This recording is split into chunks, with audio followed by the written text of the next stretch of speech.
नमस्कार विद्यार्थियों। आज हम चर्चा करेंगे गद्य की एक बहुत पुरानी विधा एकांकी की। छात्रों, आपने देखा भी होगा, सुना भी होगा कि कठपुतलियों का नाच जगह जगह किया जाता है, या फिर कोई जादूगर अपना जादू दिखाने के लिए लोगों को इकट्ठा करके घंटे आधे घंटे के लिए उनका मनोरंजन करता है, या फिर कोई नुक्कड़ नाटक जो एक ही जगह पर कुछ समय के लिए प्ले किया जाता है। ये सारे के सारे वन एक्ट प्ले की श्रेणी में आते हैं।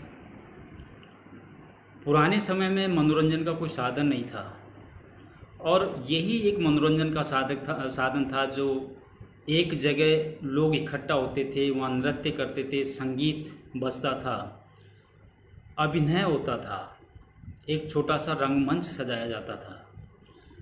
आज भी भारत में जो विभिन्न जगह पर रामलीलाएँ होती हैं, बंगाल में यात्रा होती है, और ब्रजभूमि में जिस तरह रासलीला खेली जाती है, और राजस्थान में कठपुतलियों का जो नृत्य एक जगह किया जाता है, ये सारे के सारे उस एकांकी के ही एक भाग हैं, पार्ट हैं। समय बदला, परिवेश बदला, और उन समय के साथ साथ इन चीज़ों ने भी अपना रूप बदल लिया। वन एक्ट प्ले का मतलब होता है कि ऐसा रंगमंच, ऐसी विधा जो लोगों के मनोरंजन करने के लिए किसी जीवन के एक ही अंग को उठाकर, या एक घटना को उठाया जाता है, या किसी मानव की एक संवेदना को उठाया जाता है, और उस संवेदनाओं को कुछ पात्रों के माध्यम से रंगमंच के ऊपर खेला जाता है, और उसका उसका प्रारंभ और उसका अंत संक्षिप्त समय में पूरा किया जाता है। तो एक साथ खेला जाने वाला नाटक जो एक ही पार्ट में अपनी पूरे मनोभावों को व्यक्त करता हो, एक जिस संवेदना या घटना का जिक्र यहाँ पर लेखक ने किया है, उन सारी चीज़ों को एक साथ प्ले किया जाता है और उद्देश्य की परिणति तक को पहुँचाया जाता है एक ही पार्ट में। तो उस विधा को हम एकांकी कहते हैं, अर्थात एक ही अंक में एक साथ उसका प्रारंभ होकर के, उसका मध्याह्न होकर के वो चरम स्थिति को पार करता हुआ अपने उद्देश्य को प्राप्त करता है, जिस उद्देश्य को लेकर के लेखक ने उस एकांकी की रचना की है। तो एकांकी के अंदर ये सारी चीज़ें होनी चाहिए। लेखक को इस चीज़ का विशेष ध्यान रखना चाहिए जब वो एकांकी की रचना करता है, कि वह जीवन की किसी एक घटना या एक संवेदना को ही व्यक्त करनी चाहिए, क्योंकि उसके पास समय इतना ही होता है। दूसरा, उसका एक निश्चित और सुकल्पित, जिस कल्पना को लेकर के लेखक ने एकांकी की रचना की है, उसका वो उद्देश्य पूर्व नियोजित होना चाहिए, जो उसे एक अंक में वो अपने उद्देश्य तक पूर्ण रूप से पहुंच सके। एकांकी के पास समय इतना कम होता है कि उसमें किसी और कहानी को या किसी जिस उद्देश्य को लेकर के कहानी एकांकी की रचना की गई है, उसके साथ किसी समसामयिक या किसी प्रासंगिक कहानी या प्रासंगिक बातों को जोड़ा जाए, इतना समय एकांकी के पास नहीं होता है।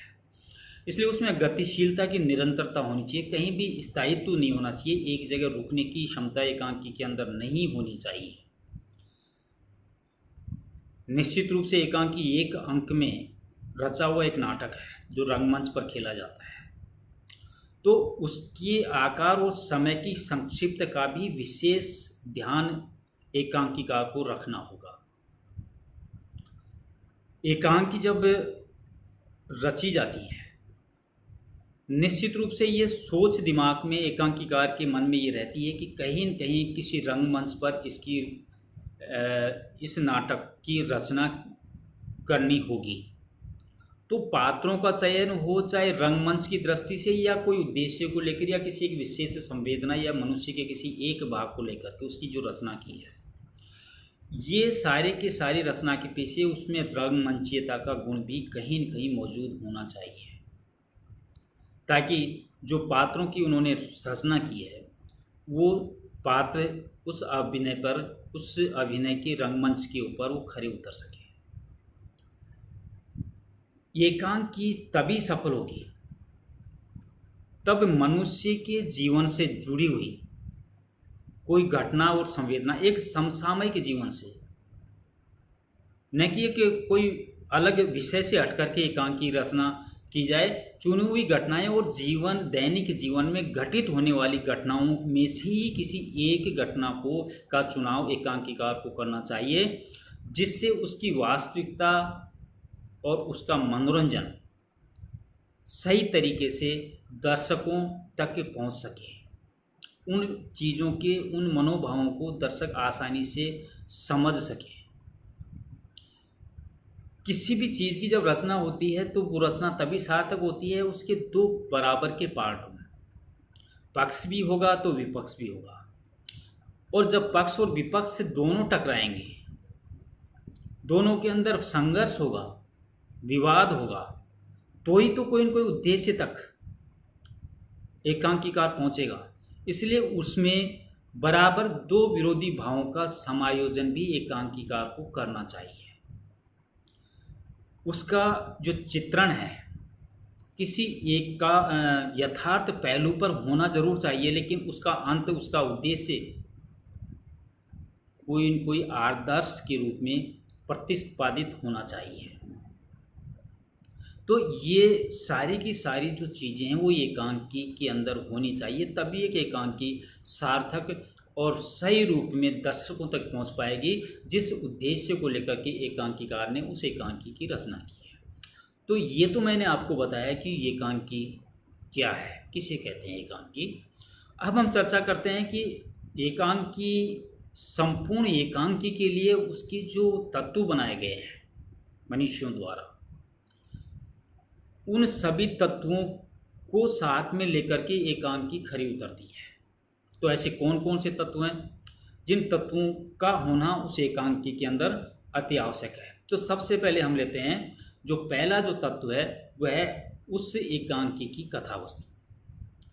कथा वस्तु का विषय कोई भी हो सकता है, इतिहास भी हो सकता है, धर्म भी हो सकता है, राजनीति भी हो सकता है, या सामाजिक कोई सा परिवेश भी हो सकता है। तो विषय का चुनाव के लिए एकांकीकार स्वतंत्र है। वो इनमें से किसी भी एक विषय के किसी एक अंग को लेकर के एकांकी की रचना कर सकता है।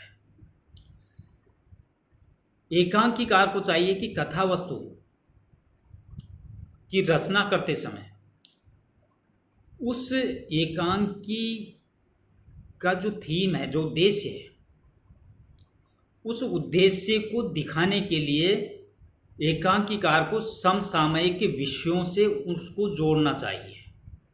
जो उस समय और परिस्थिति के अंदर कोई बात चल रही है, तो उन चीज़ों का चुनाव जो एकांकीकार अपने एकांकी के अंदर कर रहा है, तो जिस समय वो प्रदर्शित हो रही है उस समसामयिक पहलू को भी ध्यान में रखना चाहिए, ताकि दर्शक जो उस चीज़ को रंगमंच पर देख रहे हैं,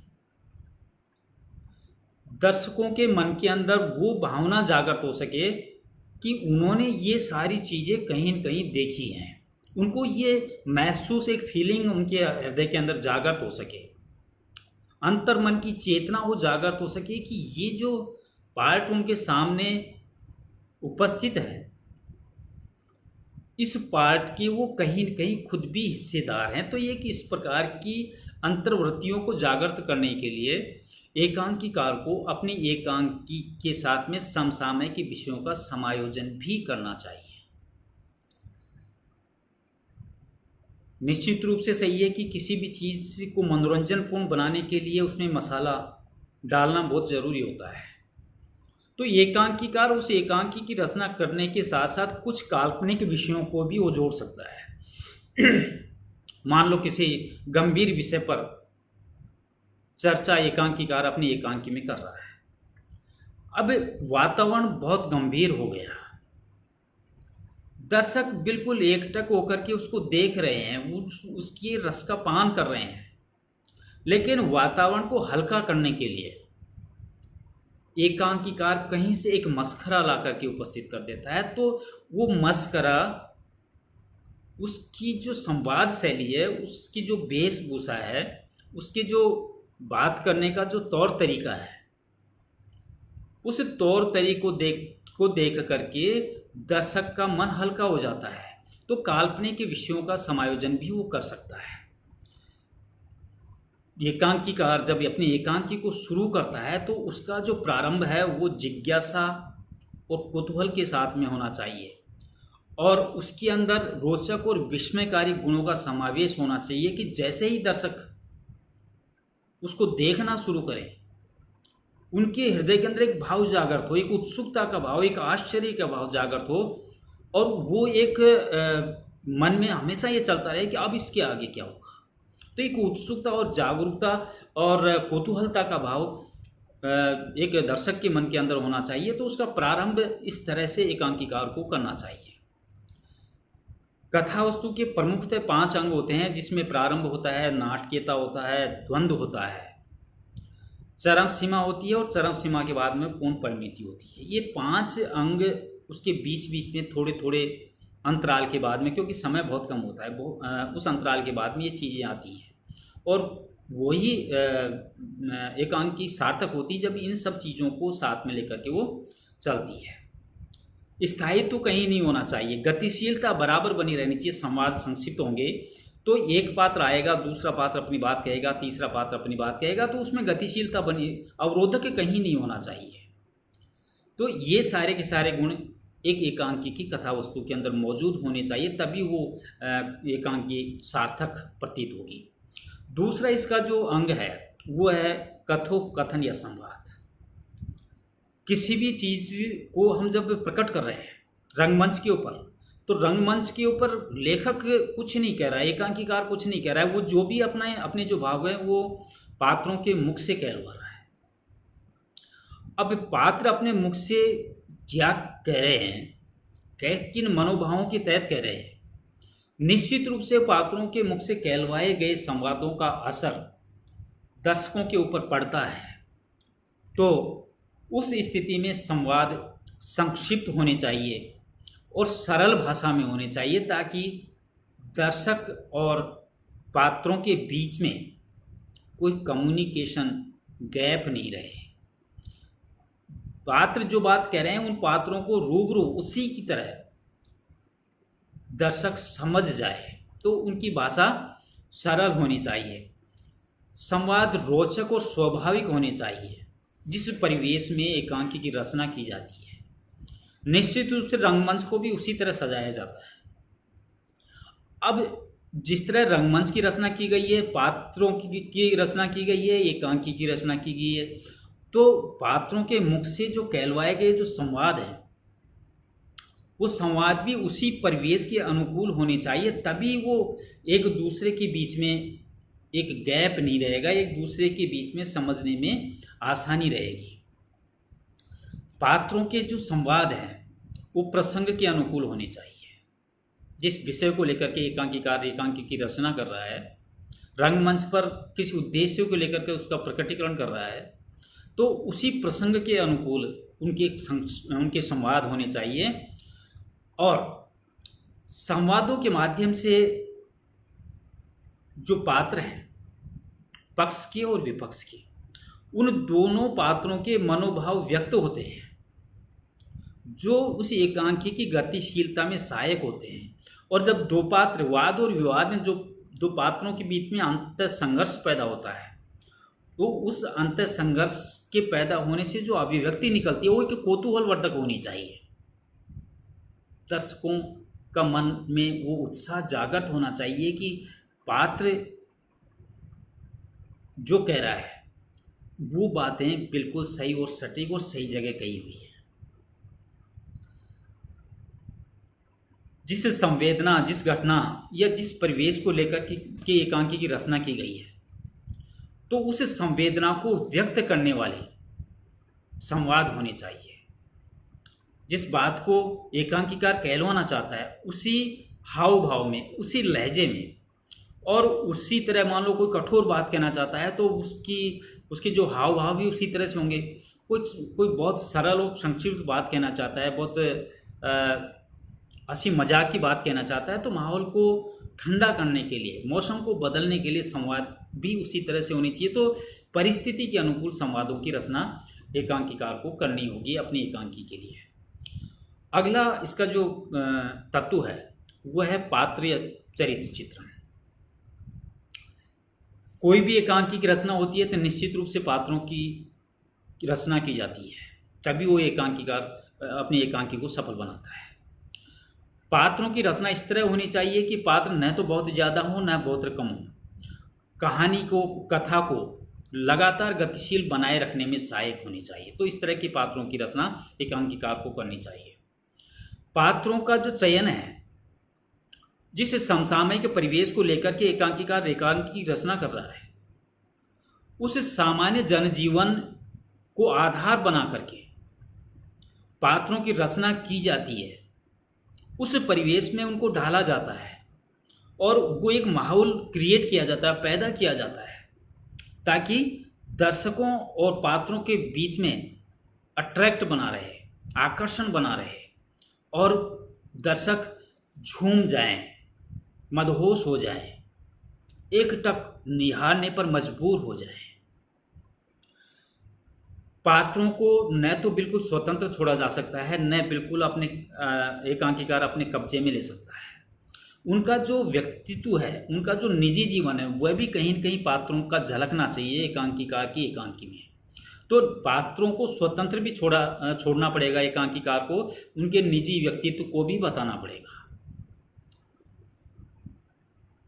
पात्रों की क्रियाशीलता, वो जो कर रहे हैं या जो एकांकीकार उनसे करवाना चाहता है, अगर वो उसको सही ढंग से पर्दे पर उतार देता है, रंगमंच पर उतार देता है, तो उसकी जो क्रियाशीलता है, वो क्रियाशीलता ही एकांकी की सफलता का एक प्रमुख रहस्य है।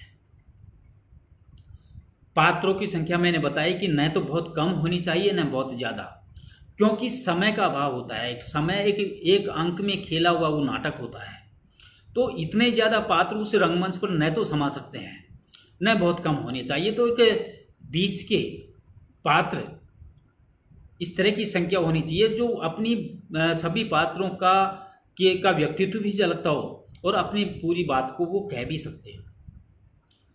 एकांकी में एक मुख्य नायक होता है और उस मुख्य नायक के साथ में जो उसके और जो पात्र होते हैं वो सहायक पात्र होते हैं, जो उस कहानी को, उस कथा को आगे बढ़ाने का काम करते हैं। तो ये एकांकीकार को पात्रों का चयन करते समय इन सारी चीज़ों को, सारी बातों का ध्यान रखना पड़ेगा। अब हम चर्चा करते हैं अगले तत्व के ऊपर, भाषा शैली। निश्चित रूप से एक रंगमंचीय नाटक, एक अंक में खेला हुआ एक नाटक होता है एकांकी, तो उसकी भाषा भी इस तरह होनी चाहिए कि पात्रों और दर्शकों के बीच में कोई गैप नहीं रहे। उन दोनों का अट्रैक्ट होना चाहिए, एक दूसरे के बीच में भावों का संप्रेषणीयता होनी चाहिए। और वो कब होगी? जब पात्रों के मुख से कहलवाई बात पूरी की पूरी, यूं की यूं दर्शकों तक पहुंच जाएगी और दर्शक उसको महसूस करने लगेंगे, तभी वो उस चीज़ की सार्थकता प्रकट होगी। तो भाषा बोधगम्य होनी चाहिए, भाषा सरल होनी चाहिए, ताकि विचारों का संप्रेषणीयता, एक दूसरे के बीच में कोई गैप नहीं हो, एक दूसरे तक एक दूसरे की बात आसानी से पहुंच सके। पात्र भाषा और परिवेश के अनुसार होंगे। पात्रों की जो भाषा है वो परिवेश के अनुसार होगी। जैसे मान लो किसी ग्रामीण अंचल के किसी मुद्दे को एकांकीकार उठा रहा है, किसी समस्या को उठा रहा है, तो वहाँ का उस रंगमंच का जो परिवेश है वो ग्रामीण परिवेश होगा। पात्रों के मुख से कहलवानी वाली जो भाषा है वो भी ग्रामीण परिवेश, रूढ़ भाषा होगी, देशज भाषा होगी, जो उस जगह पर बोली जाएगी। तभी तो पाठक, दर्शक और पात्रों के बीच में कम्युनिकेशन हो पाएगा, एक दूसरे के भावों को समझ पाएंगे। तो परिवेश के अनुसार उन भाषा का चयन एक एकांकीकार को करना चाहिए। इसके अलावा जब दो तरह के पात्र एकांकीकार उनकी रचना करता है, मान लो ग्रामीण परिवेश की मैंने अभी चर्चा की कि उसी का उनको चित्रण करना है, तो निश्चित रूप से उन सारी चीज़ों को, समस्या को बताने के लिए वो कहीं न कहीं एक शहरी परिवेश भी उसके अंदर पैदा करेगा।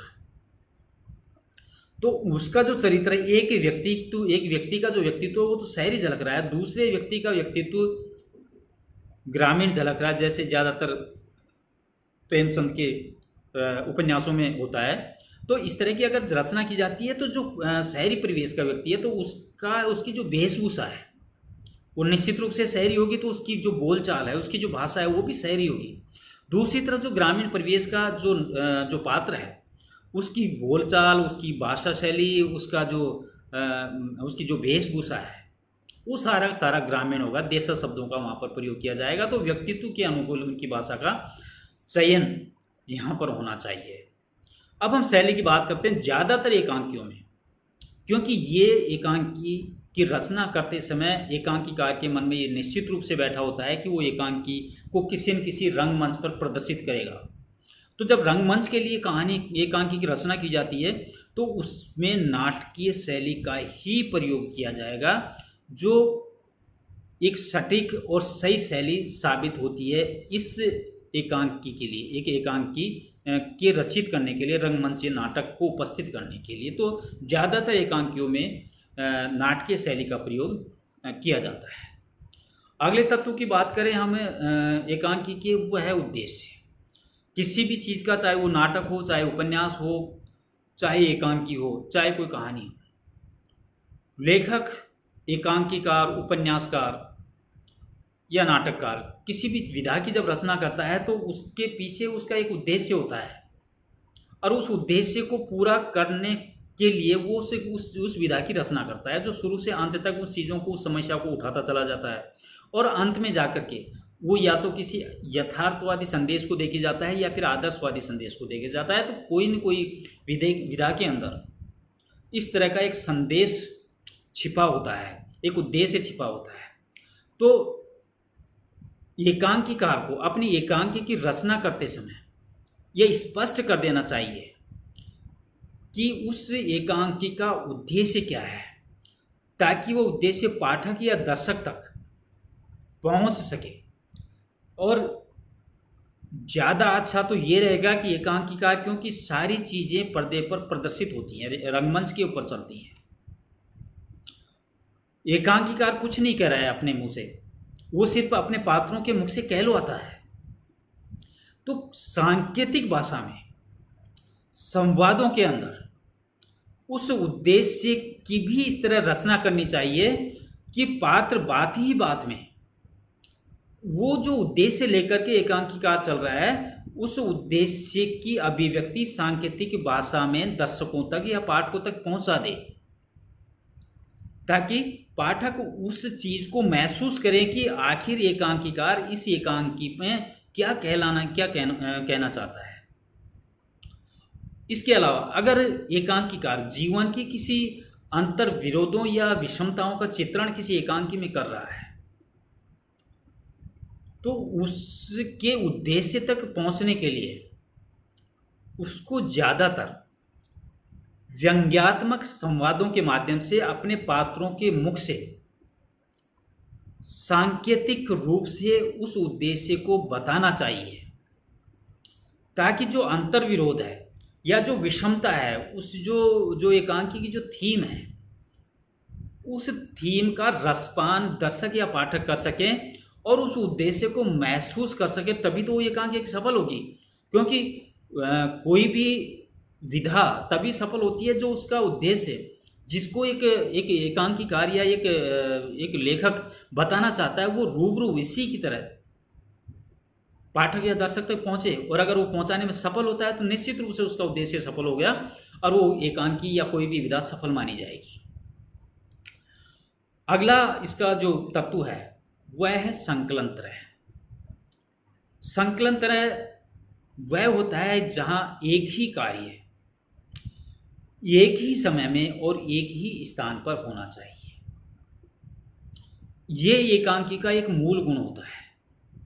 क्योंकि एकांकी की रचना की इसलिए जाती है कि वो रंगमंच पर प्रदर्शित हो और वो एक अंक में, एक जगह पर, एक समय में और एक ही स्थान पर और किसी एक ही कार्य को बताने के लिए ही उसकी रचना की जाती है। तो ये सारी चीज़ें इसलिए उत्पन्न होनी चाहिए कि उस एक उद्देश्य को बताने के लिए, एक घटना को या एक संवेदना को एकांकीकार को बताने के लिए उसमें स्वाभाविकता उत्पन्न हो सके।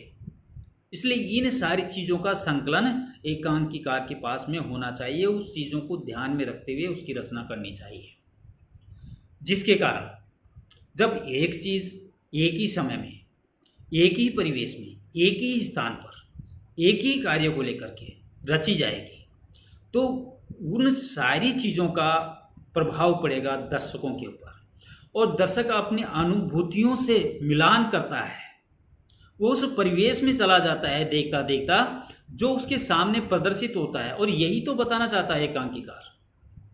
तो संकलित तरह में एक ही कार्य एक ही स्थान पर एक ही समय में पैदा होता है और कोई भी घटना या कोई भी संवेदना या कोई भी विषय जिसको लेकर के एकांकीकार रचना होती है वो एक ही समय में वो पूर्णतया अपनी पूर्णता पर पहुंच जाता है, क्योंकि समय का अभाव निश्चित रूप से एकांकी के अंदर होता है। अगला जो इसका जो तत्व है वह है अभिनेता।